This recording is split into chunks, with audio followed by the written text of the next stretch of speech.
യേശുവിൽ ഏറെ സ്നേഹമുള്ളവരെ, പുതിയൊരു ദിവസം നൽകി കർത്താവ് നമ്മെ അനുഗ്രഹിച്ചിരിക്കുകയാണ്.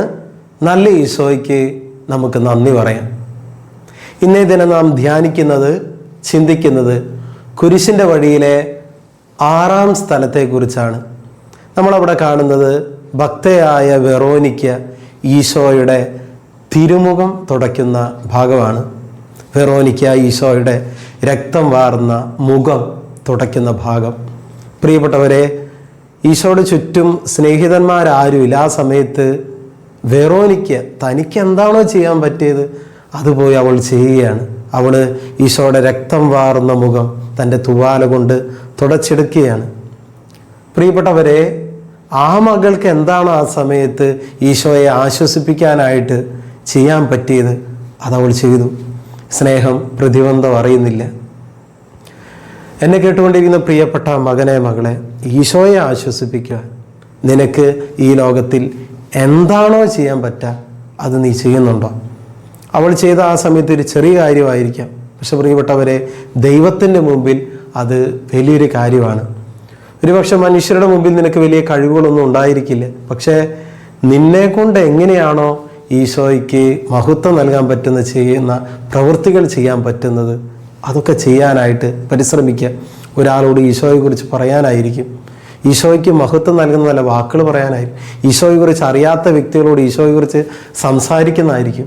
വെറോനിക്ക ചെയ്തതുപോലെ നിനക്കെന്താണോ ചെയ്യാൻ പറ്റുക അത് ചെയ്യുക. രണ്ടാമതായിട്ട് നമുക്ക് ചിന്തിക്കാവുന്നൊരു ഭാഗം, നമുക്കറിയാം, കർത്താവിൻ്റെ മുഖം തുടച്ചപ്പോൾ ആ തുവാലയിൽ കർത്താവിൻ്റെ മുഖം പതിഞ്ഞു എന്നൊക്കെ നമുക്കറിയാം. അത്രമാത്രം രക്തം ഈശോയുടെ മുഖത്തുണ്ടായിരുന്നു. എന്തുകൊണ്ടാണ് ഈശോയുടെ തിരുമുഖത്ത് ഇത്രമാത്രം ചോര വാർന്നത്? പ്രിയപ്പെട്ടവരെ, ഈശോ ഓരോ പ്രാവശ്യവും വീഴുമ്പോഴും മുഖം കുത്തിയാണ് വീണത്. കുരിശുമായിട്ട് വീഴുന്ന സമയത്ത് മുഖമടിച്ചാണ് വീണത്. അതുകൊണ്ട് ഈശോയുടെ മുഖത്ത് ഒത്തിരി രക്തമുണ്ടായിരുന്നു. പ്രിയപ്പെട്ടവരെ, നമ്മുടെ ജീവിതത്തിൽ നമ്മൾ നിസ്സായരായിട്ട് ചിലപ്പോൾ മൂക്കുകുത്തി തലകുത്തി വീഴുന്ന അവസരങ്ങളൊക്കെ ഉണ്ടാകാം. പലപ്പോഴും ചില പാപങ്ങളിൽ, ചെയ്യുന്ന പാപങ്ങളിൽ തന്നെ വീണ്ടും വീണ്ടും വീഴുമ്പോൾ പ്രിയപ്പെട്ടവരെ, ഈശോയുടെ തിരുമുഖം നമ്മൾ ധ്യാനിക്കുന്ന നല്ലതാണ്. കുരിശിലേക്കുള്ള വഴി നമ്മൾ പാഷൻ ഓഫ് ക്രൈസ്റ്റ് എന്ന സിനിമയിലൊക്കെ കാണുന്നുണ്ട്. 2 കരങ്ങൾ ആ തടി കഷ്ണത്തോട് കൂട്ടിക്കെട്ടുന്നു.